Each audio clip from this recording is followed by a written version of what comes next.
Lula, você acha que o novo governo vai solucionar facilmente o problema da inflação? Eu acho que o problema da inflação no Brasil é um problema sem solução, porque quando houve a Revolução em 1964, o grande problema já era a inflação. Essa inflação continuou galopante, essa inflação continuou com uma flexibilidade muito grande.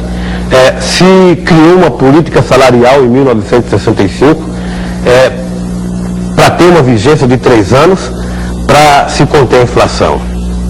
Essa política salarial, ela tem vigência até a data de hoje e a inflação não se conteve. É uma demonstração viva de que, me parece, que os governantes brasileiros, quando culpam os salários por inflação, culpam erradamente, porque quem causa inflação está mais do que provado de que não é salários. E se o novo governo vier com a mesma mentalidade de continuar contendo salários para conter a inflação, eu quero dizer ao ilustre companheiro de que nós iremos ter inflação galopante por muito tempo.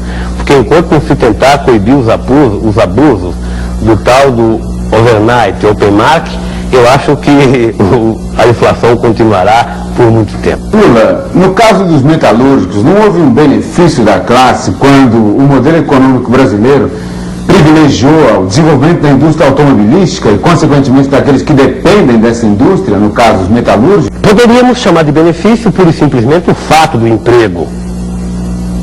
Se assim podemos chamar de benefício. Mas nós precisamos saber, talvez até os malefícios que vieram depois disso.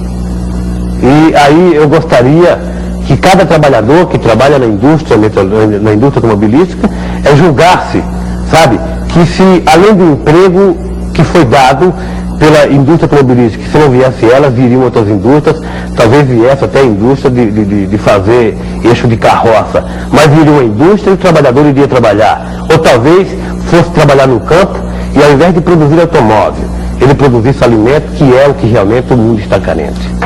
Mas nesse sentido, como é que você compara as condições de trabalho daquele que está no meio urbano e daquele que está no meio rural? Eu acho que a situação está ruim para os dois lados, e mais ruim ainda para o trabalhador do meio rural, exatamente por isso, porque se deu preferência a uma certa atividade, no nosso caso, ao setor automobilístico, esquecendo-se de uma vez por toda do meio rural.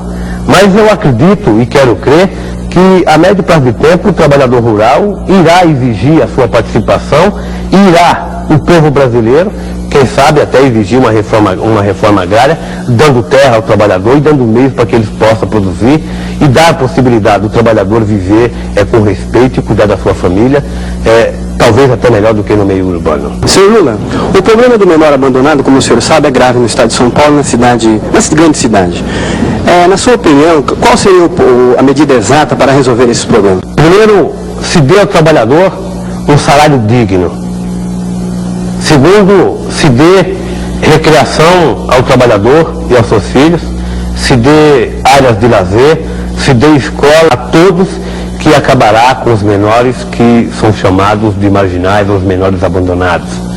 Segundo, eu acredito que a maior briga que o sindicato pode enfrentar para acabar com os menores abandonados, e eu acredito que, salvo alguma pessoa com tom diabólico, ou com uma tendência diabólica, pode abandonar o menor. Mas os menores abandonados, por falta de condição da família de tratar desse menor, por falta de condição do pai ou da mãe dar uma vida normal a esse menor, será resolvida a partir do momento que o Estado assumir responsabilidade em dar possibilidade para que cada família possa criar os seus filhos. E o sindicato pode lutar muito para que o trabalhador tenha um salário digno e possa, cada chefe de família, sustentar os seus filhos, evitando assim que ele passe a ser um menor abandonado. Qual lei que falta para proteger o menor trabalhador? Eu acho que a lei que falta para proteger o menor trabalhador é a contratação coletiva do trabalho. Eu acho que numa contratação coletiva do trabalho, aonde o sindicato, representando os trabalhadores, após uma decisão da categoria, pudesse negociar as condições de trabalho, as condições salariais, não só para o menor, mas para todos os trabalhadores, indistintamente, de sexo, de cor, de idade. O sindicato poderia. E a partir daí é que eu vejo que a contratação coletiva do trabalho viria a sanar todos os problemas, ou pelo menos 98% dos problemas existentes hoje para a classe trabalhadora. Como que é possível lutar por melhores salários e direitos, sendo que as empresas podem substituir o operário a qualquer hora por um outro que está desempregado? E você teria alguma proposta em termos de conter a migração no Brasil que afeta diretamente os trabalhadores dos grandes centros? É um problema que nós temos sentido na carne lá em São Bernardo do Campo e Diadema. É difícil, e quem não está dentro da categoria pode até não entender, mas a facilidade com que as empresas têm de trocar não a mão de obra especializada, mas os chamados ajudantes, operadores de máquinas, que representa a grande maioria dos trabalhadores metalúrgicos da minha área, é um negócio assim, em grandes proporções. Para cada vaga aparece 10, 12, 15, 20, até 100 companheiros. Eu acho que a solução do problema, primeiro, é que numa reforma agrária se dê ao trabalhador do campo aquilo que é do trabalhador do campo. Que é impossível a gente imaginar um senhor de terra, como existe hoje, tendo centenas e centenas de alqueires de terra lá cercado, sem nada a plantar, e ao seu lado existem centenas e centenas de trabalhadores querendo plantar um pedacinho de terra. Se distribua essa terra a esses trabalhadores, que eles deixarão de vir para São Paulo, de vir para os grandes centros urbanos para trabalhar, que é um verdadeiro engodo. O trabalhador aqui vive tão mal. E eu, que moro numa cidade que pode ser considerada a cidade mais industrializada do Brasil, nós estamos contando atualmente com praticamente 80 mil famílias que residem, 80 mil pessoas que residem em favelas. E isso são trabalhadores que ganham até uma faixa de 4 mil cruzeiros.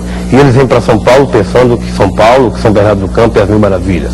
Então eu acho que a solução primeira, sabe, muita gente diz que a escola, muita gente diz que é não sei o que lá, que o governo alega que o trabalhador tem que se profissionalizar. Ora, o governo ao mesmo tempo que alega que o trabalhador tem que se profissionalizar, não existe escola profissional. Eu que trabalho na cidade mais industrializada do Brasil, lá só tem uma escola do Senai, uma escola profissional que é a ET, que impossibilita qualquer trabalhador de estudar, porque lá só estuda quem não é filho de trabalhador. Mas eu acho que estudar em escola profissional e se profissionalizar não cabe todo mundo, vai ter que continuar precisando dos ajudantes. E esses ajudantes estão vindo as centenas e a dezenas do Nordeste, do próprio interior de São Paulo. Então o que eu acho que precisava ser feito urgentemente era o governo fixar esses homens, esses chefes de família, esses brasileiros e patriotas, acima de tudo, nas suas terras, e que dessem a eles condições de sobreviverem, plantando, vendendo e comendo aquilo que eles plantaram. Isso seria uma forma de impedir o que ocorre, segundo os sindicatos hoje, que é a rotatividade de mão de obra, Lula? Exatamente, a rotatividade também é feita na mão de obra não qualificada. E as empresas trocam quantos trabalhadores querem, a hora que querem, sem ter que dar satisfação a ninguém. Ô Lula, por favor, até que ponto a política sindical encontra barreiras na segurança nacional? Eu gostaria que fosse perguntado aos dirigentes sindicais que já sofreram essas penalidades da segurança ou da legislação existente. Há um entrave imposto pela estrutura sindical brasileira ao movimento sindical brasileiro. O movimento sindical brasileiro é como uma criança, quando nasce, que ela nasce presa pelo cordão umbilical à mãe. O movimento sindical tem esse cordão umbilical, ele é preso ao Ministério do Trabalho, e daí, salvo alguns dirigentes sindicais mais afoitos que quiseram se libertar disso, a grande maioria dos dirigentes sindicais ainda continuam dependentes, querendo fazer as coisas tudo dentro de uma legalidade que impossibilita qualquer dirigente sindical fazer alguma coisa. Existe realmente esse cordão umbilical, existe realmente uma legislação toda que prende o movimento sindical, mas quero dizer ao companheiro de que já existe dentro do Brasil alguns dirigentes sindicais, ou talvez uma ou duas dezenas de dirigentes sindicais querendo se libertar desse cordão umbilical.